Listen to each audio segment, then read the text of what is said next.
Olá, queridos, Shalom, sou o pastor Emerson.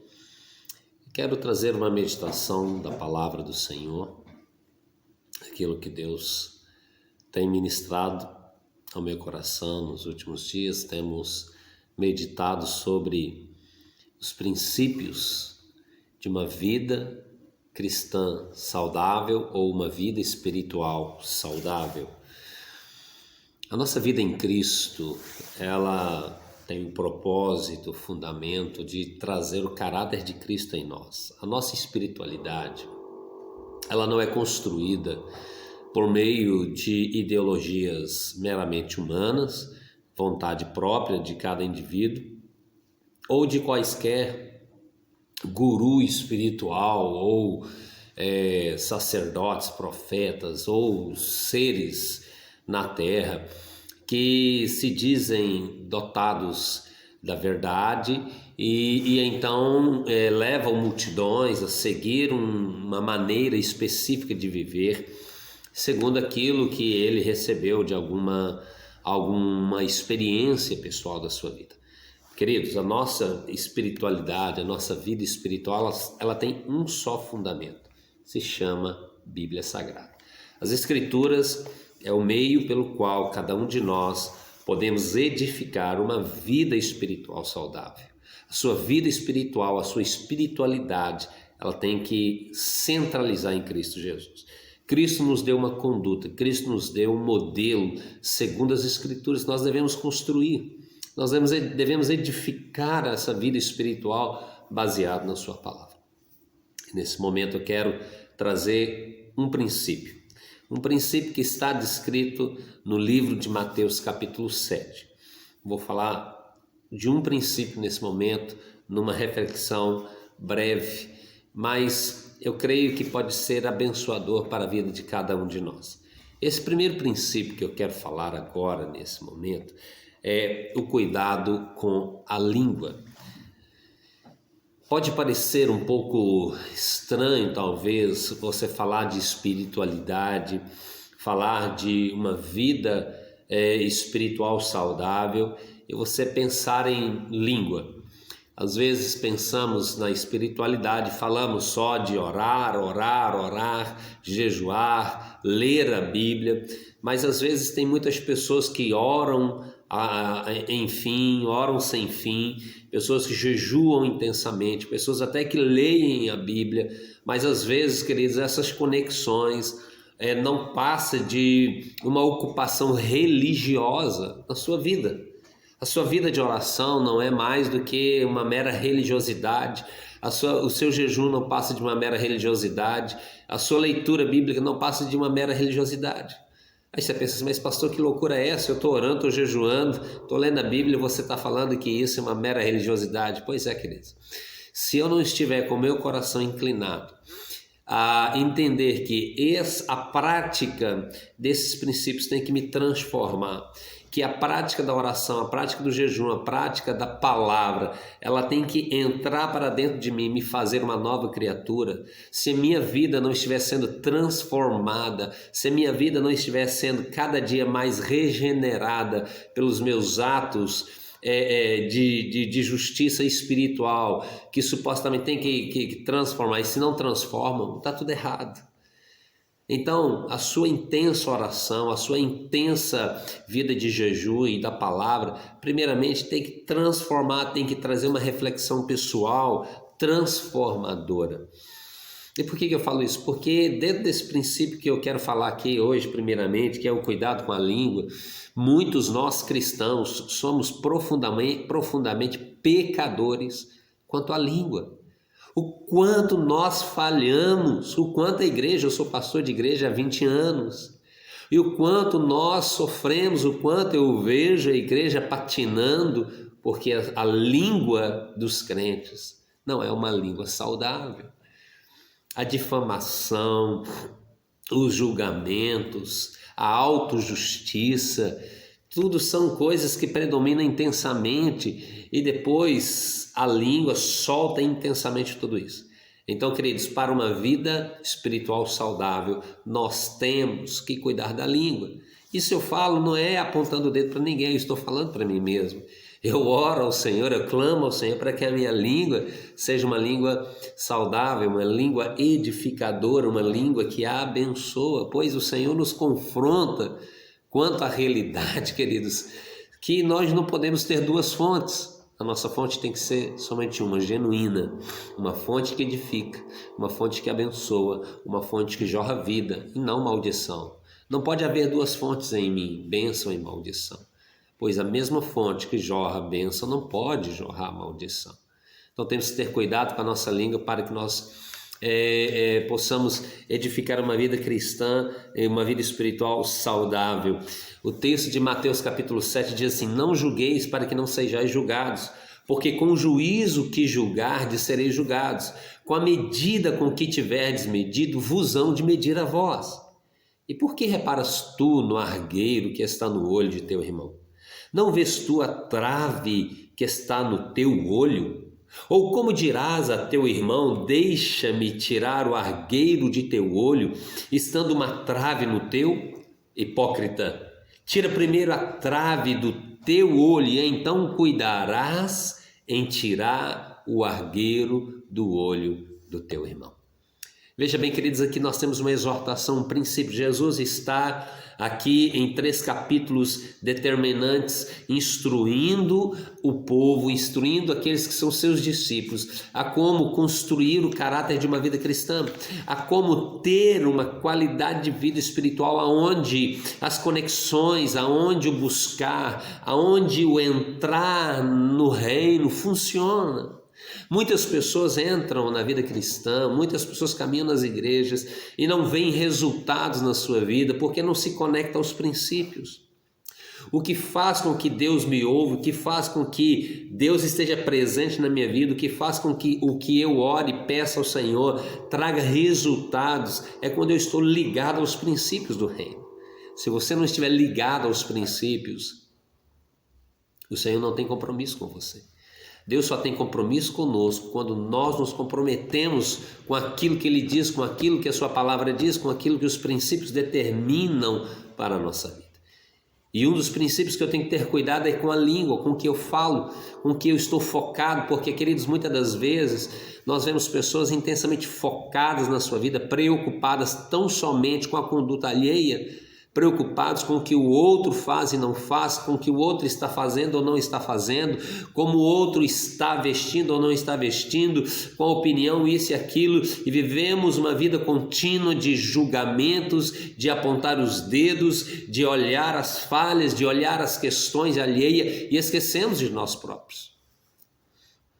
Nós precisamos focar em nós, principalmente quanto àquilo que falamos, quanto àquilo que estamos querendo focar. Nós precisamos, queridos, olhar para nós próprios, a nossa própria vida. A Bíblia começa dizendo aqui: não julgueis para que não sejais julgados. Ele está a falar de julgamento, ele está a falar daquilo que a nossa língua profere, aquilo que as nossas percepções elas concebem, e então nós falamos, nós julgamos, nós apontamos o dedo a isso e aquilo acerca da vida alheia e esquecemos de nós próprios. Não julgueis para que não sejais julgados.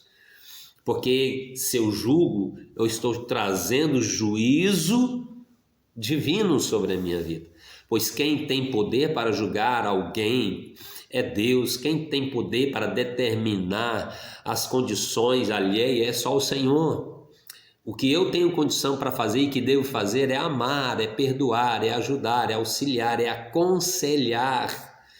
Mas essa às vezes não é a nossa vertente, queridos. Nós olhamos e falamos e não aconselhamos. Não amamos como devemos amar, como o Senhor nos chamou para amar. E então, para uma vida espiritual saudável, nós devemos ter cuidado com a nossa língua, não julgando ninguém, não falando, não difamando, não amaldiçoando ninguém. Porque com o juízo com que julgardes, sereis julgados, com a medida que tiverdes medido, vos hão de medir. Há pessoas sofrendo nesta hora, há pessoas com sofrimentos na sua vida, com lutas na sua vida, com tribulações na sua vida, porque um dia ele semeou o julgamento, um dia ele pelejou na vida, falando, julgando, condenando pessoas. E a Bíblia está dizendo: na medida com que você julgou, você será julgado. Isso reduz, ou seja, desculpa, isso na verdade traz o resultado de quê? O resultado da realidade de sofrimentos e lutas que muitas das vezes nós estamos passando. Quando nós julgamos, nós trazemos o juízo sobre nós. Quando nós falamos, quando nós questionamos e apontamos os dedos e falamos mal e difamamos, nós estamos trazendo juízo de Deus sobre a nossa vida. Porque reparas tu o argueiro que está no olho de teu irmão? Não vês tu a trave que está no teu olho? Ou como dirás a teu irmão, deixe-me tirar o argueiro de teu olho, estando uma trave no teu? Hipócrita, tira primeiro a trave do teu olho, e então cuidarás em tirar o argueiro que está no olho de teu irmão. Queridos, o Senhor está nos exortando o seguinte, que o primeiro olhar, o olhar intenso que eu tenho que ter na conduta da vida das pessoas, o primeiro olhar é o meu. E quando nós olhamos para nós, nós conseguimos enxergar o quão fraco nós somos, o quão debilitado nós somos, o quão por vezes nós pecamos intensamente.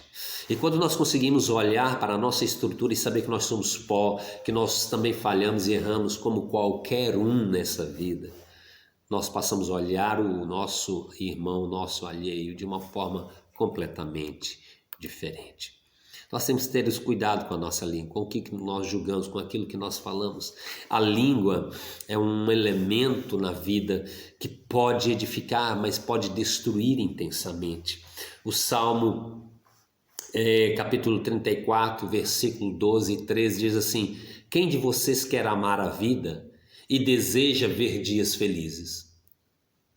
Então, guarde a sua língua do mal e os seus lábios da falsidade. Olha bem a exortação que o salmista está dizendo: quem ama a sua vida e deseja ver dias felizes, se nós queremos ver dias felizes na nossa vida, temos que guardar a língua do mal ou do julgamento, ou guardar a língua da falsidade.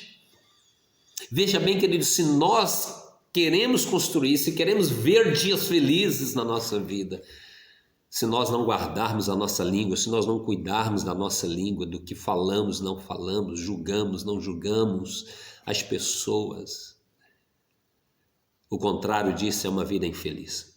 Aquele que vive julgando, aquele que vive murmurando, vive cercado de lutas e tribulações. Talvez muitas das lutas e tribulações que está na sua vida, no seu corpo, doenças, problemas, tudo amarrado, tudo impedido, não prospera, não cresce, não avança, é porque a sua língua é difamatória, a sua língua, ela profere a falsidade, a sua língua, ela profere o mal. Nós temos que reconhecer, saber fazer essa leitura, porque o texto de Mateus está dizendo: porque reparas tu o cisco que está no olho do teu irmão? Tira primeiro a trave que está no teu. É uma exortação do Senhor. Eu tenho que tirar a trave do meu olho, pois às vezes eu estou preocupado com o cisco que está no olho alheio, enquanto no meu está uma trave, está uma coluna, uma coisa gigantesca, e eu estou preocupado com o outro. E então, se eu quero viver dias felizes, diz o salmista, guarde a sua língua do mal e os seus lábios da falsidade. Tiago nos exorta, ele tem uma visão da profundidade do que é a língua, e ele chega a dizer que por vezes pode ser algo incontrolável, algo indominável, algo que não se domina, mas na verdade a graça de Jesus, o poder do Espírito Santo em nós, nos ajuda com sabedoria para podermos vencer a nossa língua, dominar a nossa língua. Tiago 3,2 diz: todos tropeçamos de muitas maneiras, se alguém não tropeça no falar, tal homem é perfeito, sendo assim capaz de dominar todo o seu corpo. Então, se nós dominamos, nós alcançamos a perfeição. Mas o desafio continua, ele diz no capítulo 3, versículo 3 ao 6, dizendo: quando colocamos freios na boca dos cavalos para que eles nos obedeçam, podemos controlar o animal todo. Tomem também como exemplo os navios, embora sejam tão grandes, impelidos pelos fortes ventos, são dirigidos por um leme muito pequeno, conforme a vontade do piloto. Semelhantemente, a língua é um pequeno órgão do corpo, mas se vangloria de grandes coisas. Vejam como um grande bosque é incendiado por uma simples fagulha. Assim também a língua é um fogo. Assim a língua é um fogo, é um mundo de iniquidade colocada entre os membros do nosso corpo, contamina a pessoa por inteiro, incendeia todo o curso de sua vida, sendo ela mesma incendiada pelo inferno. Sabe, queridos, de forma simples, direta e objetiva, eu entendo aqui que a visão de Tiago é que a língua, se ela não é liberta, ela está cheia de demônios. A língua, quando ela não está, o coração do homem não está em arrependimento, quando ele não está em quebrantamento diante do Senhor, a língua pode ser um elemento possesso de demônios. Um elemento que traz grandes destruições, diz aqui o texto, é fogo, é um mundo de iniquidade. Ela está colocada entre o nosso corpo e contamina a pessoa por inteiro, incendeia todo o curso de uma vida, sendo ela mesma incendiada pelo inferno. Queridos, se nós não cuidarmos da língua, ela não só destrói a nós próprios, mas ela destrói quem nos cerca, a nossa casa, nosso lar, a nossa família pode estar sendo destruída pela maldição que está na língua. Pessoas, a nossa vida, a nossa volta está em sofrimento porque a nossa língua não é cuidada, a nossa vida espiritual é frustrada porque a nossa língua não é sã. A nossa língua tem destruído, ela tem sido um fogo de destruição, uma fagulha que tem destruído, queimado grandes histórias. Não julgueis para que não sejais julgados. Nós não podemos, queridos, destravar o freio da nossa língua. A nossa língua tem que estar controlada, dominada pelo poder do Espírito Santo.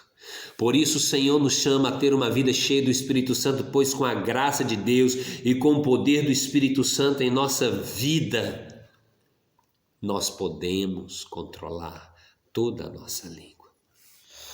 Tiago continua dizendo, no mesmo capítulo 3, versículo 9 ao 12, com a língua bendizemos o Senhor e Pai, e com ela amaldiçoamos os homens feitos à semelhança de Deus. Da mesma boca procedem bênção e maldição. Meus irmãos, não pode ser assim. Acaso podem sair água doce e água amarga da mesma fonte? Meus irmãos, pode uma figueira produzir azeitonas ou uma figueira figos? Da mesma forma, uma fonte de água salgada não pode produzir água doce. Se você é um cristão, foi chamado para abençoar, a sua língua não pode amaldiçoar. A sua língua não pode maldizer. A sua língua não pode julgar as pessoas. Vamos ter cuidado com este membro tão poderoso na nossa vida, que com a língua nós abençoamos, com a língua amaldiçoamos. Vamos zelar por este membro do nosso corpo, que de alguma maneira ele pode trazer grandes construções, grandes edificações. Com a língua nós temos a história da humanidade construída, com a língua nós temos visto projetos lindos sendo edificados, levantados, mas pelo mesmo membro nós temos visto uma humanidade destruída, uma humanidade falida por conta da maldição da língua. Como está a sua língua? Como está a sua vida espiritual quanto o seu falar, quanto a sua língua com aquilo que ela profere? O Senhor está nos chamando ao arrependimento. Termos cuidado com o que falamos. Termos cuidado com o que nós proferimos acerca das pessoas, do alheio. Se você tem algo a falar para alguém, fale diretamente com esse alguém. Não fique murmurando nos cantos, chamando A, B, C e falando e murmurando e questionando acerca do alheio. Se você tem algo a dizer, diga diretamente para essa pessoa, chame ela. Mas não chame ela com a língua pronta para matar e destruir, porque muitas das vezes, pessoas na sua alta sinceridade e justiça, ele comete a injustiça com a língua cheia de venenos. Abre a sua boca e destrói com a sua suposta sinceridade e com a sua suposta justiça. Ele fala tudo o que quer e pensa com a pessoa, matando suas emoções, seus projetos, seu viver. Se você quer falar, fale, mas fale com amor. Fale com sinceridade, fale com verdade, não com falsidade ou não com egoísmo. Não com egocentrismo, pensando meramente em você, mas fale com amor, fale com sabedoria, fale com justiça. Como nós podemos então vencer este mal tão grande que por vezes domina a maledicência, a maldade que está proferida, inserida na língua? Nós vencemos ela como Jesus. Jesus foi ao matadouro, ou seja, Jesus foi ao sacrifício como ovelha muda. Como ovelha muda, ele foi ao matadouro, ele foi crucificado, ele foi sacrificado por nós. Ele poderia invocar a justiça naquele momento, porque a injustiça estava sobre ele. Mas o silêncio de amor trouxe vitória sobre a humanidade. Nós podemos vencer a língua como Isaías, que diz no capítulo 6, que um serafim ele sai do trono celestial, da glória celestial, e toca os seus lábios e diz: toda a sua iniquidade foi tirada da sua boca. Uma tenaz tirou uma brasa viva no altar celestial e tocou nos lábios de Isaías, e toda a iniquidade que estava na sua língua foi removida. Clame ao Senhor para que um serafim celestial, se você tem problema com sua língua, se a sua língua é um mal indomável, se a sua língua tem proferido maldições, se a sua língua tem sido julgadora, difamadora, clame ao Senhor que envie um anjo, um serafim celestial com uma brasa viva do altar e toque em você. E o Senhor enviará este serafim celestial para tocar na sua língua. Se você tem lutas e tribulações com a língua, clame, como diz Salomão, pela sabedoria. Clame bem alto pela sabedoria e o Senhor te revestirá da sabedoria e você vencerá em nome de Jesus. Amém? Eu quero orar com você. Orar por um ato de cura e de libertação neste membro tão poderoso na nossa vida. Com ele abençoamos e com ele amaldiçoamos. Guarde bem o que a palavra do Senhor diz. Com ele abençoamos e com ele amaldiçoamos. Não pode ser assim. A fonte tem que ser somente uma, abençoadora. Amém? Oremos ao Senhor. Pai, eu oro, Pai, no nome de Jesus. Oro pelo membro especial, língua, Senhor, do nosso corpo. Oro a Deus por uma vida espiritual saudável que é construída pelo princípio de uma língua ou de uma boca que profere sabedoria e bênção. Eu oro agora, Senhor, para que os demônios que têm dominado esta língua e trago maledicência, maldade, malignidade, tem trago, Senhor, o mal, Senhor, que agora haja cura, haja libertação, que toda possessão demoníaca, Senhor, na língua seja agora destruída, despedaçada em nome de Jesus Cristo. Todas as correntes malignas, toda a obra das trevas, Senhor, que tem, ó Deus, usado esta língua, ó Pai, para amaldiçoar e numa suposta sinceridade, ó Deus querido, ó Pai querido, nós declaramos agora libertação e cura no nome de Jesus Cristo. Traga, Espírito Santo, fogo celestial, traga uma tenaz, ó, traga, Senhor, uma brasa viva, Senhor, tirada com a tenaz, Senhor, da glória celestial, e toca esta língua, e toca estes lábios, toca esta boca, ó Deus, e cura e liberta, Senhor, no nome de Jesus Cristo, a vida espiritual de cada um de nós. Ó Deus, no nome de Jesus, toca, Senhor, a nossa língua, e a nossa língua seja sarada, curada, que nós possamos dominá-la por meio do poder do Espírito Santo, No nome de Jesus Cristo, repreendemos toda maldição, Senhor, na nossa vida, através, Senhor, da língua. Que a nossa língua seja sarada, curada e liberta no poder do nome de Jesus Cristo. Que o eterno Deus te abençoe. Construa uma vida espiritual saudável através de uma língua que abençoa, uma língua que edifica, uma língua que constrói. Que as suas palavras sejam palavras de vida, palavras que abençoam em todo o tempo, em nome de Jesus. Que o eterno te abençoe. Fique na paz de Jesus Cristo.